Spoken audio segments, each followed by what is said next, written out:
Madhava Kunja Vihari Gopi Jana Vallabha Girivardhari Jaya Gopi Jana Vallabha Girivardhari Yasoda Nandana Bhajana Ranjana Yasoda Nandana Bhajana Ranjana Yamuna Tiyara Banachari Yamuna Tiyara Banachari Jaya Radha Madhava Kunja Vihari Jaya Kunja Vihari Gopi Jana Vallabha Girivardhari Jaya Gopi Jana Vallabha Girivardhari Yasoda Nandana Bhajana Ranjana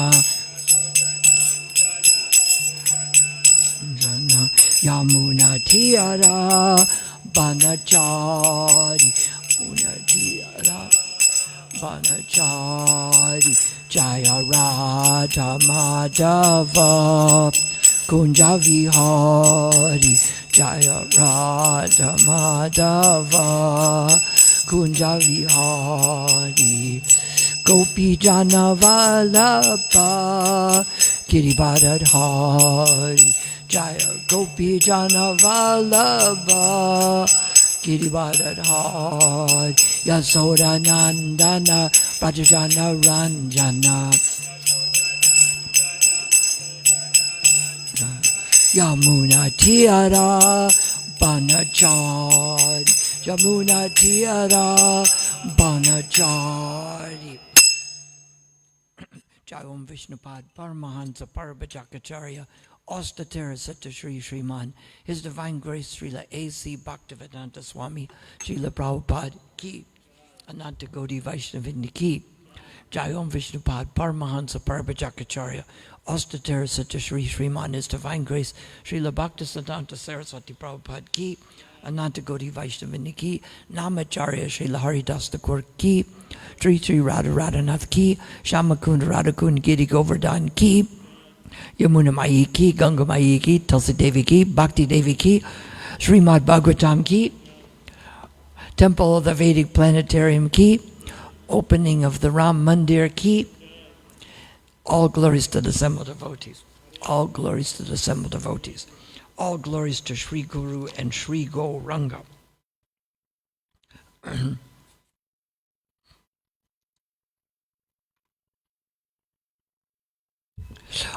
Om Namo Bhagavate Vasudevaya.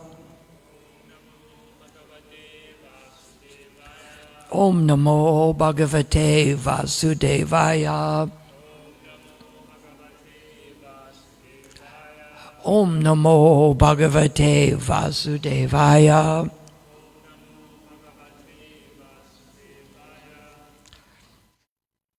So we're reading about King Venu, or King Vena, in Canto 4, Chapter 14, Text 32. Is that correct? All right. Someone find that there on the sheet?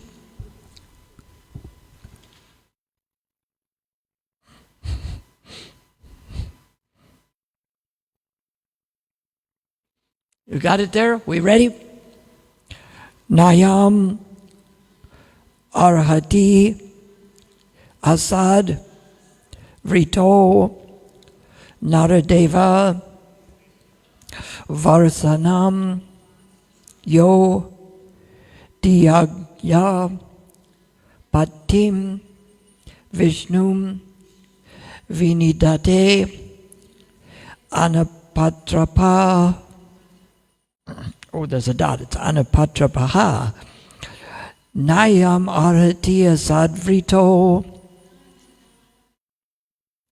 Naradeva Varshanam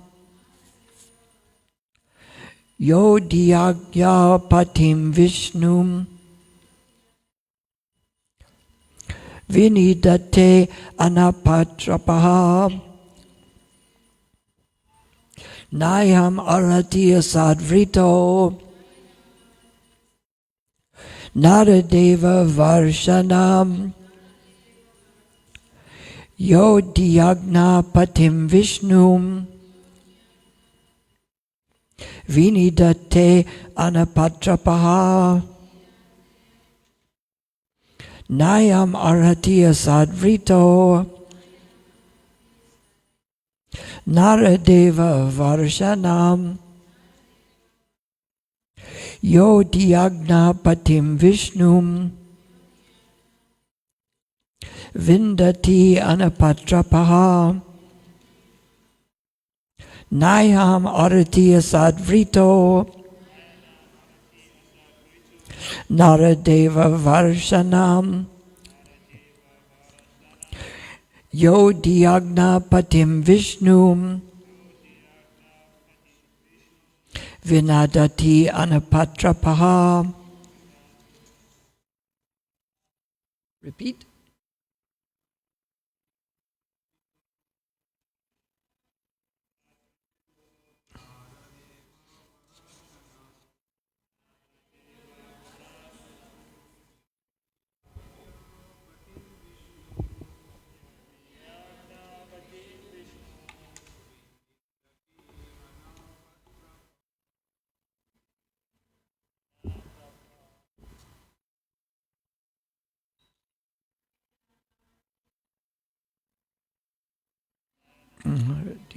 Vishnu.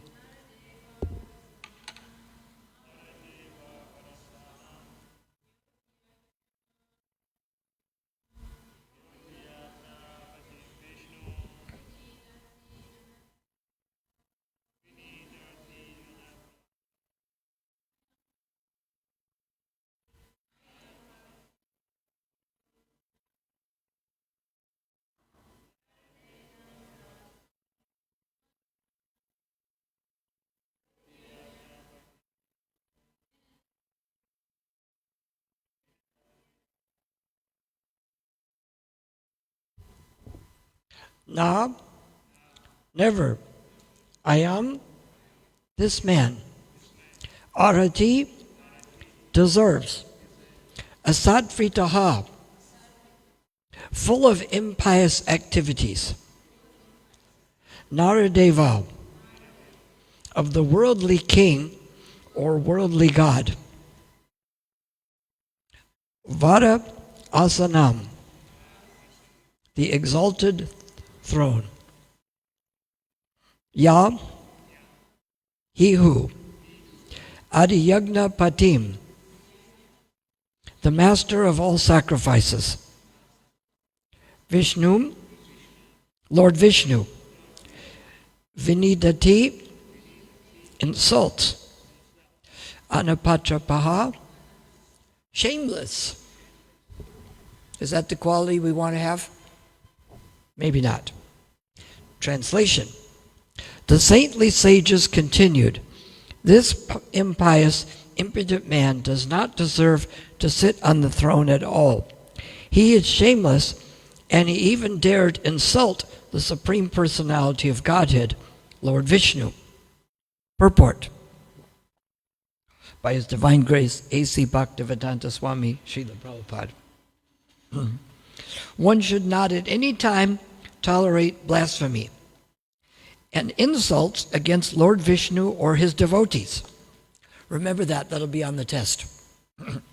A devotee is generally very humble and meek, and he is reluctant to pick a quarrel with anyone, nor does he envy anyone. However, a pure devotee immediately becomes fiery with anger when he sees that Lord Vishnu or his devotee is insulted. This is a duty of a devotee.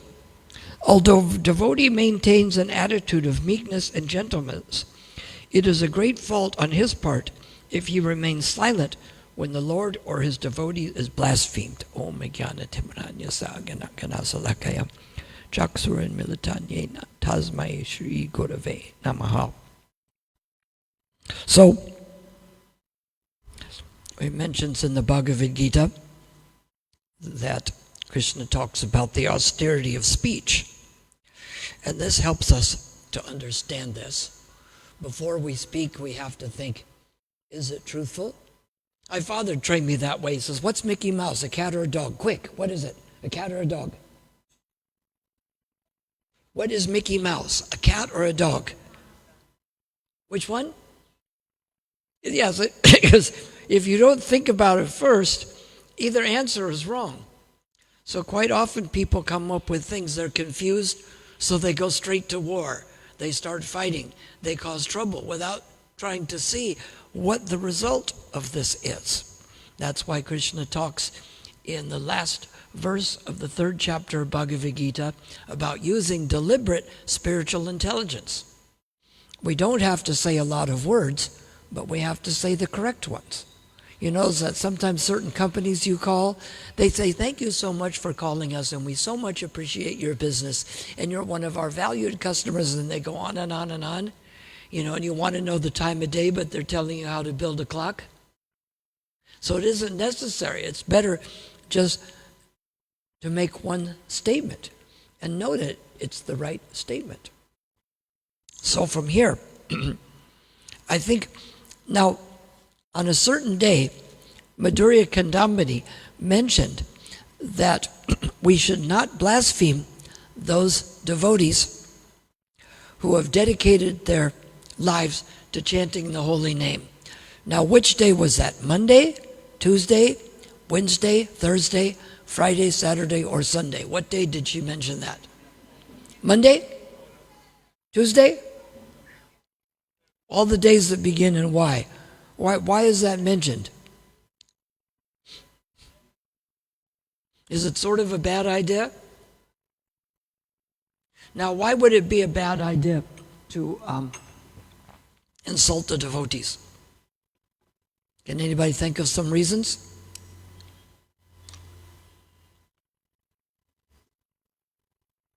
What about your spiritual life? And how does it help the movement? If we're trying to make a movement and I say, oh, that one doesn't do anything right, and this one doesn't do anything right, and that one doesn't, people either think, well, they either argue with each other all the time or no one does anything right. So it's not only offensive, but it's even more offensive because it turns more people away. You know, if you have an issue to do, it's like Tukaram, the temple president of Laguna Beach. He's a big guy. He's pretty tough. He's good to have for a friend because he's a great devotee, and he can size things up for people. Besides, he's too big to have for an enemy. But his wife was serving out prasadam. We just had some small thing, and somebody was new there grabbed on his wife's arm and says, I want some more of that. He says, excuse me, can we go outside? And he just very nicely said to him, I know you don't know any better, but that's my wife, and we don't pull on the women's clothing. You can go back in, and you can take the prasadam, and if you don't do it again, no one will notice. So quite often, if you have something to say, you take that one person aside, and you talk to them. The same thing is true like with training new people. You all know Jarikanda, the daughter of Rasamrita in Peter Maritzburg. She got a new husband, Yogamaya, and they're married, and they're going to have a baby. And he was talking about how Kalakanta does the Krishna house is in Gainesville, and in Houston, and Dallas, and in Michigan, and a few places. And one of the things there they do is, I think sometimes you do that here with new people, you bring them on their own day, correct? Because one thing, you may have one person training them. But if 20 people know, and they're all giving them different instructions. I tell you, don't sit on the red cushion, sit on the green one. Someone else says, why are you sitting on a green cushion? You should sit on a red one. And if everybody's giving you instructions, it becomes confusing, right? It's just like when you go to a class, there's usually one teacher, isn't there? Or does everybody start telling you? So here, that's why it's good in those. If one person is given, other people, there's a difference between sharing realizations and things that have worked for you. Quite often that's the best way to say, yes, I went through many of these difficulties, and here's what I did. My mind was attracted to material desires, and I had a program where I would chant rounds and see the deity and make sure that anartha nivriti means 60 or 70% detachment from material things. You know the seesaws here, if you have two children, and the 40-kilo child is here and the 50-kilo one is here, it goes up, right? Right? But if you put another 20-kilo child here, it goes the other way. So if we want to put more on the spiritual side, then we have that. But there's a difference between sharing your realization and trying to correct people when it's not your business. And not do like some businesses do. They say, don't you know you were supposed to do this? Don't you know you were supposed to do that? And so one person should be instructing as a matter of principle. Now when we find faults, let's say somebody lights up a cigarette here.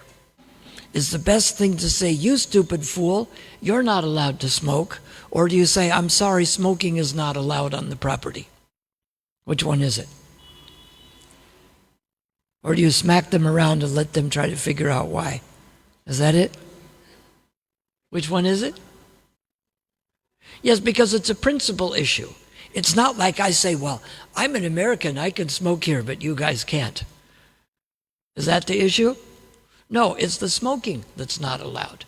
And Prabhupada discusses this quite often, you know, a good command of English language, using the objective case instead of the nominative case. Like if it was the nominative case, I would say that Madhurya Kadamini comes to the temple and she does service in the morning, and she also goes to the college and she plays the drum and she does many things in Krishna's service. But if the objective case, you go, oh, yes, many people come to this temple, including Madhurya Kadamini and Bhakti Chaitanya Swami, and these amount of brahmacharis and these guests. But we have to know, what is the point that we're trying to get across? Are we trying to give somebody an idea about what is correct behavior, or just trying to tell them they do something wrong? It's like one person I know, the husband split up from the wife and got a new wife, and the first wife says that the daughter doesn't do well in school. I said, well, how does the dad treat her? He says, well, he tells her, you can't do anything right. Now, if I tell you, oh, you know what, let me show you how to do that, or it may take some time to do that. But if I tell you, you can't do anything right, now you either have to think I'm being offensive, or else there's no point in trying, is there? If I tell you can't do anything right, you might as well not try in school, right? You can't learn anything. You never want to give that message to people or yourself. Like people tell me, oh, they can't sleep on an airplane, or I can't control my mind. I says, of course you can't if you tell yourself that. Once you tell yourself something, you don't want to give yourself bad messages, and you certainly don't want to give them to others. So when is it a good time to blaspheme other devotees? When? We don't. Now we can talk about certain practices. We can say that if people smoke cigarettes, it's not going to be good for your health, and it's going to be harder to chant the Hare Krishna mantra, but we don't accuse people of things they didn't do. I remember when someone was trying to make me look bad, they said they thought I smoked cigarettes. I did smoke 10 cigarettes in 1965 and didn't like it, but this was like 25 years ago. Now what a random thing to come up with. Oh, he smokes cigarettes. Because the idea, if smoking cigarettes is not good, and you accuse me of it, that automatically makes me bad, correct? Just like if robbing the bank is bad, and you accuse me of robbing the bank, does that make me a criminal? It doesn't? But isn't robbing the bank a crime? So then why doesn't it make me bad to accuse me of it? Because I actually had to do it, right? You can't just make someone bad. And they do this with devotees. It's funny that some of the, I think it originally came out with the anti-Semitics would make Jewish people look with big ears. Because their idea is that people with big ears can't be trusted. Is there any evidence to support that? No evidence to support that, and the Jewish people don't have big ears. The Nazis tried to determine that the German people looked very different than the Jewish person, and they asked the photographer to come up with a picture of a perfect German baby. So he gave them a photograph, and they put it on their magazine.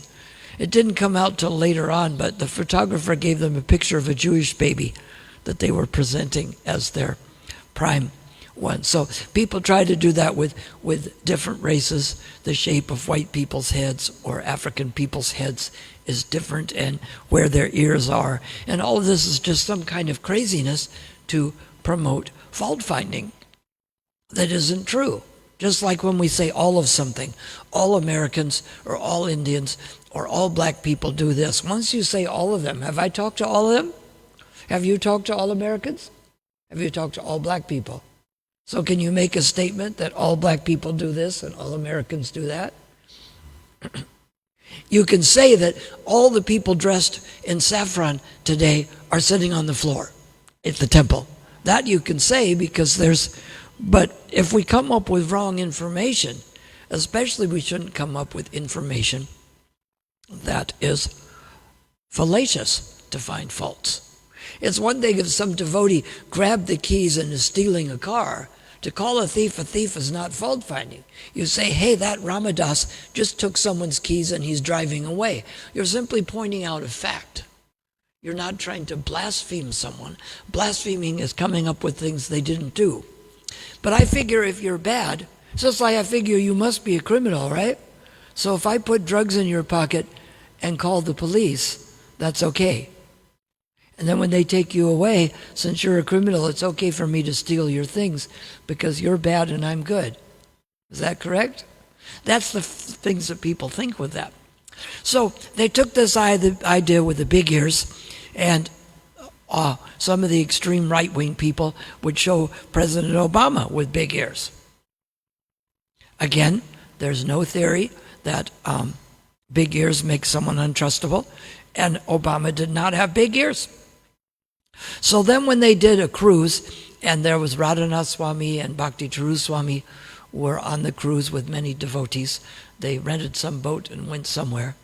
And so the devotees that like to find the faults, they showed a picture of them on the boat with big ears. So that means they can't be trusted because they have big ears. Two fallacies. Number one, there's no evidence to support that big-eared people can't be trustable.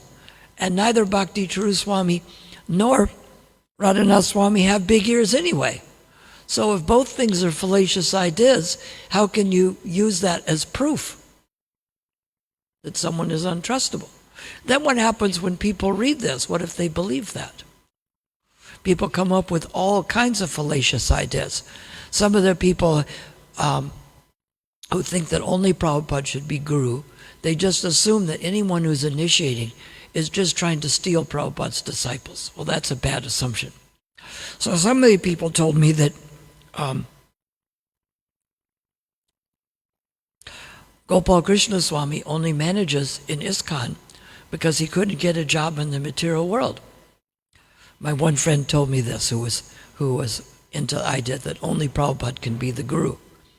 And I said, well, you realize that he has a master's degree in business in both English and French, and he was vice president in charge of marketing at Pepsi-Cola. Does that prove he can get a job? Can any of us get that job? Will he even look at our application? If he was vice president in charge of marketing at Pepsi-Cola, doesn't that prove he can get a job? And that's why if someone says about, oh, they're just being offensive. Well, it's better to attack the weakest point. And the weakest point is the fact that he had like the number 2 position at Coca-Cola, no, Pepsi-Cola, proves that he can get that. So to find this kind of fault, if we're going to counter it, we need to not try to look for the things like just saying it's fault finding, because when you argue something, you go after the weakest point. And the weakest point, if somebody was vice president in charge of marketing at one of the biggest companies, then that certainly is proof. And then this person told me, well, a master's degree in business is not important. Then he wanted to invest in my son's fund, where all the people have master's degrees in business. So I thought, well, you know what? He doesn't need to do that, because he's not only being offensive, but he doesn't understand. It'd be like if I told you, hey, if you need a surgery, don't go down to, you need an ear, nose, and throat. Don't go to Sunil Modan. Just because he has a degree in surgery for ear, nose, and throat, has done it before. Go to my friend who's half the price, who's willing to try it. Would that be a good idea? Besides, I'll make up some fault about Sunil Mohan and say this other guy is better because I like him. If you like someone, does that make them better? If you dislike someone, that makes them worse? When there's a trial going on, all the people that dislike someone assume that they're guilty. And the people who dislike them, the people who dislike them assume they're guilty. And the people who like them assume they're innocent. Now, when they're choosing a jury, which of the people do they put on the jury? The people who really dislike the people being accused, or the people who really like the person being accused? Which ones do the attorneys want on the jury? Which one gets on the jury? Neither one. Because the person trying to prosecute them doesn't want someone who believes them no matter what. And the person who wants them innocent doesn't want the people who just automatically accuse them. So the fact is, Krishna becomes displeased when we're automatically find faults with his devotees. And he, besides the fact that it hurts other people and it hurts the spreading of the movement. Let's say somebody wants to come here and participate in this temple. Find a guru. And I blaspheme the different gurus. Is that bad for my spiritual life? Is it bad for those people if I can convince them? It'd be like if someone was giving away kilos of gold and I said, don't go to them. Those people are rascals, and it's not real gold anyway. Would that be a big mistake for you if you believe me? The same way for spiritual life is an even greater gem, because you can survive without the kilo of gold. Who's surviving so far without a kilo of gold? Who can survive without Krishna consciousness? If you divide that number by the same number and multiply it by the same number, what number do we get? 0. Because 0 times 0 multiplied or divided is still 0. So if I convince them, their theory is that Prabhupada is good, but all his disciples must be bad. Now, is that a bad theory? There's a school over here, and the teacher has been teaching for 25 years, and he's a good teacher, but none of his students know anything. Does that make sense? One of those things has to be wrong. If Prabhupada is good and all of his disciples are bad, then the obvious conclusion is that either Prabhupada must not be a good guru, or some of his disciples may be good ones. Now, you can't point out that all of them, just because one of them is bad doesn't make all of them bad. And if one of them is good, it doesn't make all of them good. Each one has to stand on their own merit. So, Prabhupada has many disciples. Do all of them go against Prabhupada and not follow him? Or do all of them follow him perfectly? Which one is it? It's neither one. But if you don't know, then you don't know which people are blaspheming. And people do this on the internet. They come up with all kinds of faults. It's amazing the things they said. Someone said to me, oh, you should see the nonsense things that Indra Swami did at the Ukraine festival this year. I said, well, Indra Swami doesn't do nonsense things. And he wasn't at the Ukraine festival. I was there this year. So how does it make any sense? If he doesn't do nonsense things and he wasn't at that festival, how could he do nonsense things there? They weren't even there. I was there. They're telling me what he did there. I said, how is this? They just say it doesn't matter if somebody's bad. If I decide someone's bad and I make up something about them, it's okay. Because this is the same kind of prejudice. I'm good. You're bad. So if I steal from you, it's okay, right? Because I'm good and you're bad. People think this way.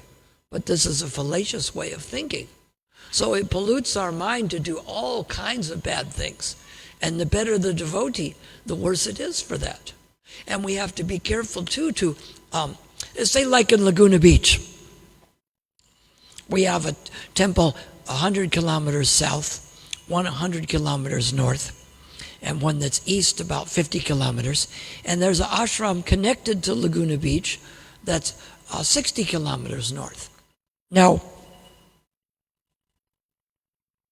do we often promote the San Diego and the LA temple? We usually don't promote them because we want people to come to Laguna. If there's a special festival like Rath Yatra, we'll mention it. But how often do we find fault? Oh, don't go to that other temple. Don't you know how bad that one is? So you can promote your own temple and your own project. But as soon as we start saying things, oh, like, don't go to that temple, they don't know how to manage that, don't give them any money. Or if we say things like our important projects, like distributing books or Temple of the Vedic Planetarium, oh, don't distribute books, people won't read those anyway. And don't contribute to that temple, we only should contribute to my temple. When we're insulting the temples and the big projects, like Giriraj Swami said to Srila Prabhupada, he said, Prabhupada, I think that your important projects are the Temple of the Vedic Planetarium and the distribution of books. He says, you've understood my mind. So if you start insulting the Temple of Vedic Planetarium and the distribution of books, are you also insulting Prabhupada? Yes? If you start a school and I insult the school, am I also insulting you? I am. So this is an important point here. And the good part was the sages waited to see if he was really blaspheming him. And, and you see, they did it here as a matter of principle. Did they just say, oh, that Vena is bad? Did they use it in the nominative case saying Vena is bad, and we don't like him, therefore he shouldn't be there? That's the nominative case. The objective case is talking about a particular kind of person. If I say Radhika Jivan is an impious and an impotent person, that's the nominative case. The objective case is to talk about it in general. And see here if this is nominative or objective, talking about the principle or the person.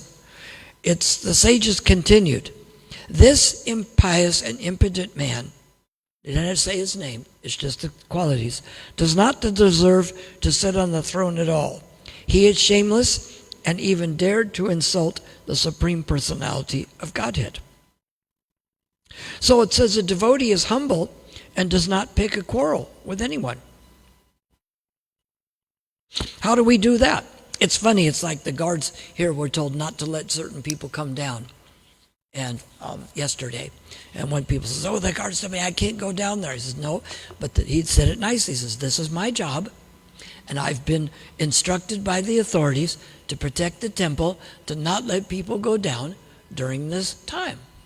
So he's not saying, no, you're this, and hit him with a stick and call the, now of course if they draw a weapon, they may have to call that backup squad, which the guy with the pistol says can get here in 2 minutes.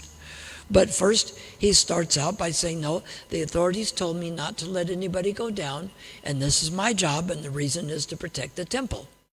It's the as the guard was using, not you can't go down there and I'm going to handcuff you and call our special force and they'll take you away to a jail. He just said, I'm sorry, the authorities have asked me to do this and it's my job to listen to them and protect the temple, and said it. So if they could do that, we can do that.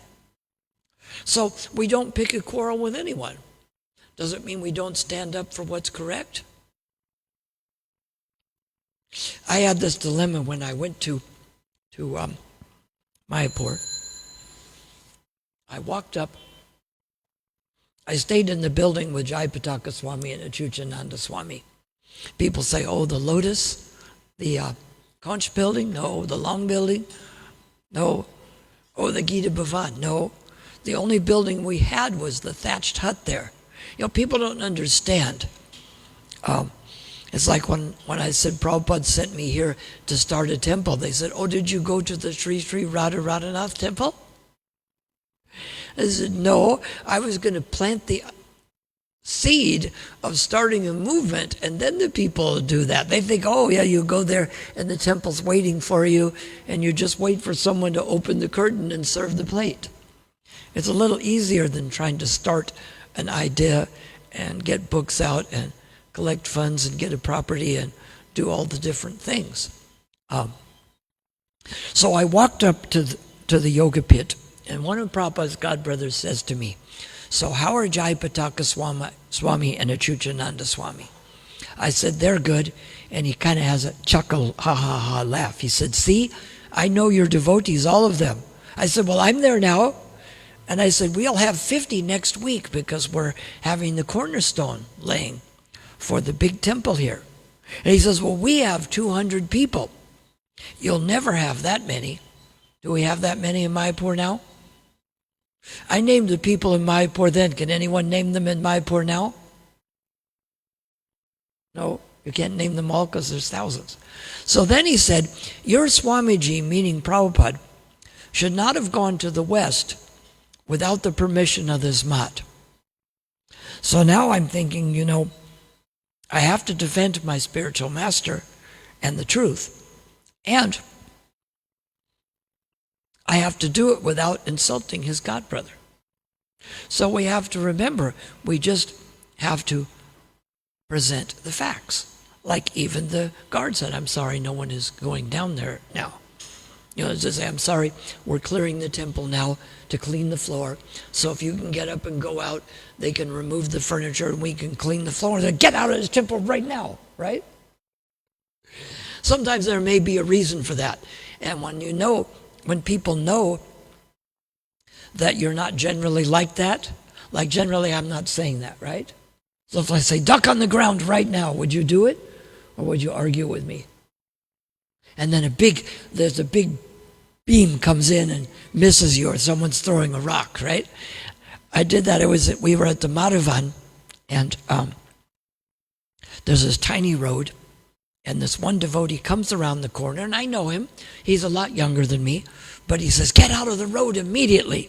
Instead of saying, I'm older than you and I'm a Prabhupada disciple, how dare you tell me this? I got out of the road because I figured there must be some good reason. Now, if we're always yelling at people, they may not take it seriously. So I got out of the road, and a couple seconds later, this bull came around the corner pulling a cart, and it was filling the whole little road, and I would have gotten run over. How dare you talk to me that way? I'm a senior devotee, and I'm older than you, and I'm a Prabhupada. And they get squished, right? So quite often it's better to listen to the instructions. They tell, get on the ground now. Well, there must be some good reason. Why are you talking to me that way? Get out of the building quickly, right? Because the bomb's going to go off, right? You usually just listen to that and do it. So I had thought about this for a minute with Prabhupada's godbrother. So now I have to, should I tell him, oh, you're just a rascal, and how dare you say that? So I thought for a second. The idea too with people, if you're talking with them, just like with sales, you agree to them, you know. Having knowledge is a good thing, isn't it? If I had some books that had knowledge for you, would you appreciate that? You know, I have some here. Take a look at these things. Considering that you appreciate the books on knowledge, would you rather take the whole set or just one? You want to get some things that they agree with first. You don't just say, you need to take this because it's good for you. You want them to come up with it. So with Prabhupada's godbrother, I fought for a second and I said, oh. He said, your Swamiji, meaning Prabhupada, should not have gone to the West without the permission of this Mat. So, I was like 18 and I looked like I was 13, so like an innocent child. I says, oh, really? I said, who started this Mat? He says, my spiritual master, Srila Bhaktisiddhanta Saraswati Prabhupada. I said, oh, so he and the Mat are non-different? He says, yes, but why? Because now he sees he's locked himself into a corner. Because now he's made the premise that Bhaktisiddhanta Saraswati started the Mat, and he's non-different than the Mat. So you see where I'm coming up next. I says, well, oh. He says, but why? I said, because if he's non-different from the Mat, and he asked my spiritual master to go to the West, then he already has the permission. I said, thank you so much for helping me clear this up. And he just went jai. Because the idea is, what is my premise? Is my premise to start an argument? Or to prove that I can get angry? Or that I don't like what he said? Or get to the truth? Give him the credit. Oh, that's so nice that you appreciate these kinds of books. You'll really appreciate them when you take them home rather than, well, you don't know anything about these books, and that's why you need to buy them from me, because I know and you don't. You can be talking so nice, so poorly that you can get people to refuse money. I can say, I'm giving out 100 rupee notes today to people who are stupid and irresponsible and cannot take care of themselves and are retarded and ugly and foolish. Would you like to prove that you're one of those people and take 100 Rand note? Would you? Would you like to? Many people would refuse it. It says, okay, you sign here on the list that I am all these things, right? You can get them to refuse it. Whereas I can say, you know what? I saved a flower from this garland, and because this was offered to the Lord, I wanted to keep one petal specially for you. So the presentation is important. And so he couldn't argue with his own premise. Prabhupada's godbrother was the one that said that he is non-different. So if he is, it'd be just like if I said, I was sent here by Joe Biden, Narendra Modi, and Cyril Ramaphosa to give an address to you. He said, well, did you get permission from American, South African, and the Indian government? I said, but if I talk to the Prime Minister, if I was sent by the Prime Minister or presidents of those countries, who do I get permission from? Aren't they in charge? Right? There's a letter that says I should come and represent South Africa, India, and it's signed by the person in charge. Would you say, oh, you need permission from the government? No. So you can do these things without finding fault. The point is to get to the truth. And when people are finding faults, just to find them, because it plants a seed. Sometimes even the less you say, you can't trust him, because the things he does are so bad, I can't even tell you. And because people speculate, that makes it even worse than actually, oh, I've said something wrong, he's leaving. No, he probably has something to do. To speculate, it must be worse, right? Like if I said, I'm so mad at you, I'm going to hit you twice. Or if I say, I'm going to get you. That's worse, because I don't know what is he going to do and when is he going to do it. So we have to think, finding faults with things. You have to make sure it's true. If someone says, oh, they found this one thing here that I can get great visions if I smoke this stuff. It's like a psychedelic thing. And it's called Ratex. Do people smoke Ratex? They do.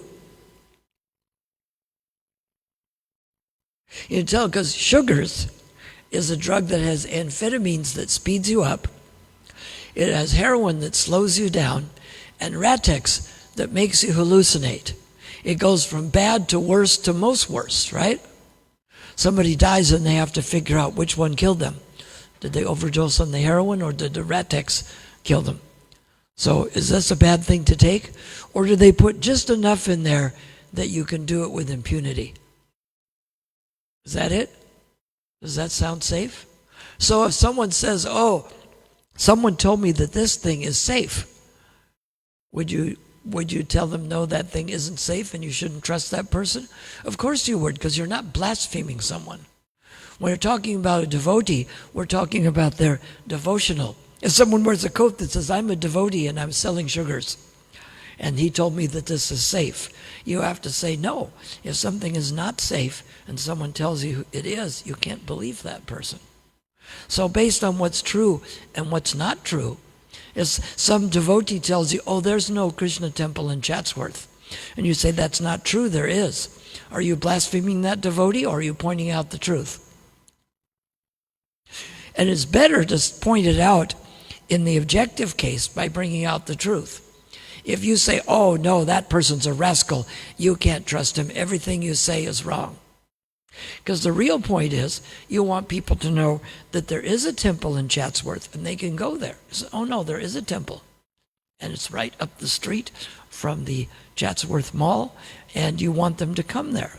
So we have to realize, are we insulting devotees and hurting our chance in spiritual life, and making an offense, and also making it harder for other people? Or if we're pointing out the truth to someone. If there's a nail outside, say, don't step on that. Am I blaspheming you, or am I looking out for you? So in these things, we have to take these things into account and not blaspheme the devotees themselves. And if we're always fault-finding, if I'm talking to you about, oh, you know, the bad things that someone does, he revealed his confidential mind to me, and I put it all on Facebook. But what he did wasn't bad enough, so I had to make it worse so that it would look good on Facebook. And then I did the same about all of them, and I did the same about all of them, is I either pointed out their faults to everybody and made them look so bad by pointing out their faults to everyone. Would you like to reveal your mind to me too? No, it says, I stole their money. Would you like to invest yours with me also? Now, let's say you really need to reveal your mind. But now you think all these people, as soon as they've heard something, they just try to make you look bad. Are you going to want to talk to someone? And that may kill you. The person may be so despondent, they want to kill themselves. And they're afraid to talk to someone because they'll put it out there. Rupa Goswami says that we confidentially reveal our mind. That doesn't mean that we put it on Facebook. One person did this. It wasn't a devotee, but the girl said that she had revealed her mind to someone, and the person put on Facebook that this person has many skeletons in their closet, and I know what the skeletons are. Imagine that. If I said that, oh, Ranga has many skeletons in her closet, and I know just what those skeletons are. If you saw that on Facebook, would that give you a bit of a shock? Would it make you afraid to tell people things? Because they're going to speculate on it, or people are going to come and ask me. This is the wrong thing to do. If we have to point out that something's a bad idea, like insulting devotees or insulting the projects or taking something like sugars, then we point it out, try to do it as a principal idea. If we point out, oh, this is a bad person, don't buy sugars from him. So the solution is to buy sugars from someone else? No, the sugars is what's bad. They do this in advertising. They said, are you smoking more and enjoying it less? Are they? Of course they are. So the advertisement says switch brands. Is that person selling sugars? His drug is dangerous. So buy the sugars from someone else, right? No. So we have to be very careful that we let people know that we're on their side. And if something has to be pointed out, we try to go directly just to that person. We shouldn't be trying to invalidate people's service. It's funny, I took her on President Laguna Beach. He says, people are trying to always minimize my service and other devotees. So he says, somebody didn't do their artik today. He said, so I had to do the artik. I says, yeah, but I bet it was just the dupe artik, the short one. And he burst out laughing. Because if he has to step in and do someone's artik, I say, yeah, but you did the short one. Or yeah, it was only the noon one. You didn't have to wake up early to do it. Is that what you say? Right? Says, oh, and I had to make the offering. Yeah, but I bet it was just the small one. Oh, and I had to lead a kirtan. Yeah, but I bet it was the short one, right? He says, oh, I gave class yesterday. Yeah, but I bet it was just a 15-minute one, wasn't it? So we should always be trying to build the devotees up, sometimes even beyond where they're at. Because if you give them credit for doing something well, then they try to live up to that. If I tell you you can't do anything right, what if you live up to that? You either don't, you do everything wrong, or you don't even try. Is that a good thing to have? It isn't. Well, should we stop there? I'm a little tired from our late night excursions. But we did make it back. It was a little funny, though, when the roads and the one guy broke down in the road, and then the cars are packed up here and packed there. And we made it around, though. So, but then, too, we don't find the fault. We didn't get out and yell at someone because their car broke down. That doesn't help, does it? We're just grateful we didn't break down in a dangerous area. But which place in the material world is dangerous? All of them. All right. Hare Krishna.